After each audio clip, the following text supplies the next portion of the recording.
सरिता की शादी एक अच्छे परिवार में हुई है। उसका पति रोहन उसे बहुत प्यार करता है।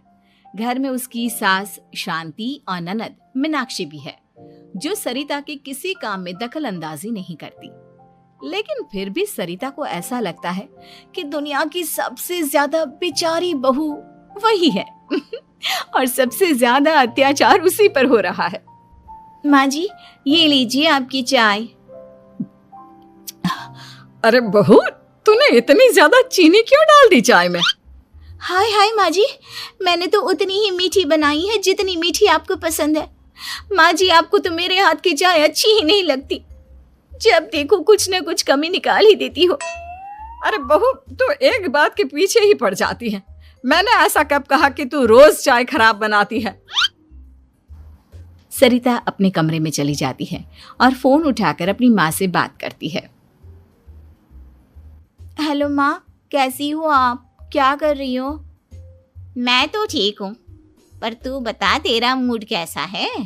तेरी आवाज से लग रहा है कि कुछ तो हुआ है तेरे ससुराल में। अरे क्या बताऊँ माँ, यहाँ तो हर समय मेरे साथ बहुत बुरा व्यवहार होता है। मैंने अपनी सास के लिए इतनी अच्छी चाय बनाई, लेकिन मेरी सास चाय पीते ही मुझे 4 बातें सुना दी। बेटी, तू इतनी छोटी छोटी बातों पर ध्यान ही क्यों देती हो? तुम्हारी सास ने कुछ बोल भी दिया तो क्या हो गया? वो बड़ी है ना तुझसे। माँ ने इतना समझाया, लेकिन इस बात का सरिता पर कोई असर नहीं हुआ। अपनी बेचारी बहू की छवि वो बदलना ही नहीं चाहती। अगली सुबह सब नाश्ते की टेबल पर बैठकर नाश्ता कर रहे थे, तभी सरिता ने अपने पति से कहा, सुनिए जी, मुझे ना आज बाजार से कुछ सामान लेकर आना है। आज आप ऑफिस से आने के बाद मुझे लेकर चलना ना। भाभी, मुझे भी कुछ किताबें खरीदनी है। आप दोनों जा ही रहे हो तो मेरी किताबें भी ले आना। लो, अभी तो बात ही की है बाजार जाने की, तो एक फरमाइश आ गई। माँ जी, आप भी बता दो कुछ, और हाँ, मोहल्ले वालों से भी बोल दो अगर वो कुछ मंगवाना चाहते हो तो। बेचारी मीनाक्षी अपना सा मुंह लेकर रह गई। ये सब देखकर रोहन से चुप नहीं रह गया और वो गुस्से में बोला, सरिता, क्या हो गया है तुम्हें? मीनाक्षी ने तो सिर्फ किताबों के लिए बोला है। तुम्हें मीनाक्षी से इस तरह से बात नहीं करनी चाहिए। माफी मांगो उससे अभी। क्या? मैं माफी मांगू? दिन भर आपके घर के काम करूं मैं, आपकी और आपके घर वालों की बातें सुनूं मैं, और अब माफी भी मैं मांगू? ऐसा कभी नहीं हो सकता। ये बोलकर सरिता वहां से चली जाती है। एक दिन उनकी पड़ोसन घर आती है। अरे सरिता, क्या कर रही है? और क्या करूंगी भाभी जी, बस घर का काम ही कर रही हूँ। आप बताओ कैसे आना हुआ? अरे मैं तो तुम्हारा हालचाल पूछने आई थी, लेकिन तुम तो बिजी लग रही हो। कोई बात नहीं, मैं बाद में आ जाऊंगी। और क्या करूं भाभी जी, जब से शादी होकर आई हूँ ना, बस काम ही कर रही हूँ। और इस घर में ना कोई मेरी कदर नहीं करता। पति है जो बस घर से ऑफिस, ऑफिस से घर। ननद को तो कॉलेज से फुर्सत नहीं। बची सास तो उनका सारा समय मेरी गलतियां निकालने में लग जाता है। अरे ये क्या कह रही हो सरिता?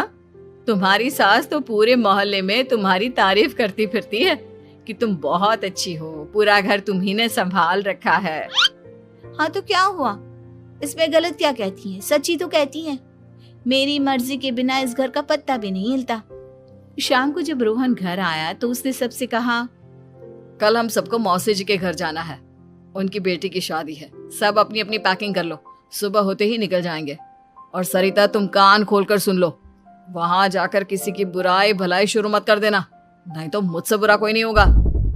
हाय हाय जी, आप तो ऐसे कह रहे हो जैसे मैं सुबह शाम सबकी बुराई करती फिरती हूँ। आज तक कोई कह नहीं सकता कि मैंने किसी के पीठ पीछे किसी के बारे में कोई बुरी बात बोली हो तो। अरे बस बहू, बात को और ज्यादा आगे मत बढ़ा। हमें सब पता है तो हमारे साथ क्या व्यवहार करती है। ये बात घर तक रखना, शादी में किसी को कुछ मत बोलना, नहीं तो सब कहेंगे कि शांति की बहू कितना बोलती है। हाँ हाँ, सब कुछ तो मैं ही बोलती हूँ ना। आप लोग तो हर समय फूलों की बारिश करते रहते हो मेरे ऊपर। सारी गलती मेरी है जो मैं इस घर में आई। सबका कितना ध्यान रखती हूँ, लेकिन फिर भी मेरी तो आप लोगों की नजर में कोई कदर ही नहीं है। अगली सुबह सब लोग मौसी जी के घर पर चले जाते हैं। वहां पर शादी का माहौल होता है। सब जगह चहल पहल होती है, बहुत सारे मेहमान आए हैं। सरिता को वहां बहुत अच्छा लग रहा है। वो अपने मन में सोचती है, यहाँ कितना अच्छा लग रहा है, कितनी रौनक है। मैं यहाँ किसी से ज्यादा बात नहीं करूंगी। अगर मेरे मुंह से कुछ ऐसा वैसा निकल गया तो रोहन जी तो मुझसे गुस्सा हो जाएंगी।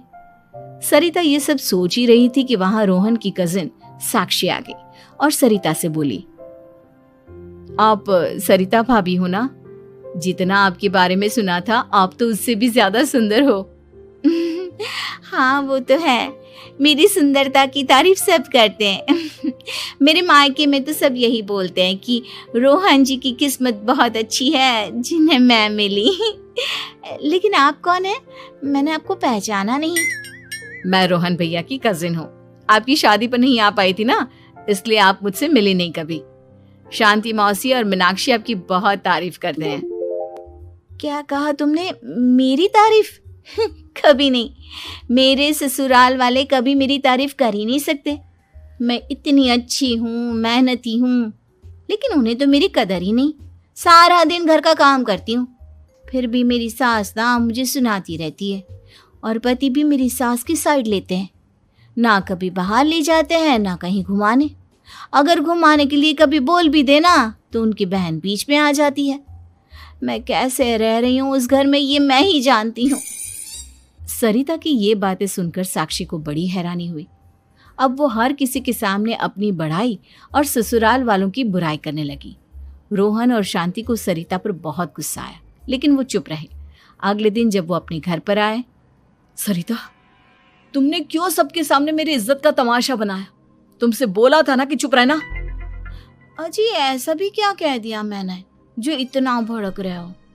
तुम जहां जाती हो अपना रोना शुरू कर देती हो। कभी किसी दूसरे की बात ही नहीं सुनती, बस अपनी कहती रहती हो। तुमने सबके सामने हमारा तमाशा बनाकर रख दिया है। हे भगवान, मुझे अपने पास बुला ले। जिस घर में मेरी कदर ही नहीं, उस घर में मेरा क्या काम? अरे क्या करूंगी मैं यहाँ रहकर? जो भी आता है मुझे सुनाकर चला जाता है।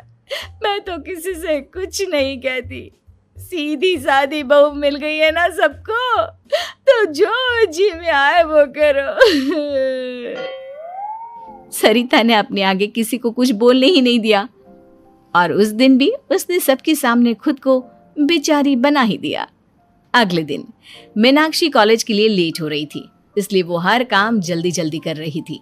अपना नाश्ता लेने किचन में गई और पतीले में रखे गरम दूध को गिलास में डालने लगी। दूध का पतीला उसके हाथ से छूट गया और गरम गरम दूध उसके हाथ पर गिर गया।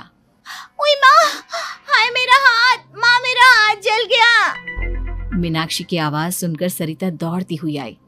ये क्या किया तुमने? तुम्हें नाश्ता चाहिए था तो मुझसे बोल देती, मैं क्या मना कर देती? अब पता नहीं कितने दिन की मुसीबत पाल ली तुमने। सरिता मीनाक्षी को उसके कमरे में ले गई और उसका बहुत ख्याल रखा। उसका इस तरह से ख्याल रखना शांति और रोहन को थोड़ा अजीब लगा।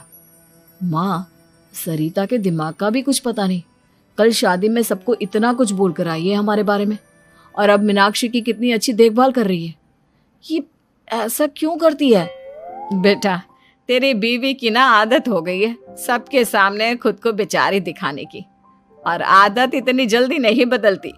जब ये बोलना शुरू करती है तो रुकने का नाम ही नहीं लेती, इसलिए इसे पता ही नहीं चलता कि ये किसके सामने क्या बोली जा रही है। लेकिन दिल की बहुत अच्छी है। हमें भी अपना दिल बड़ा करके ये जैसी है इसे स्वीकार करना चाहिए।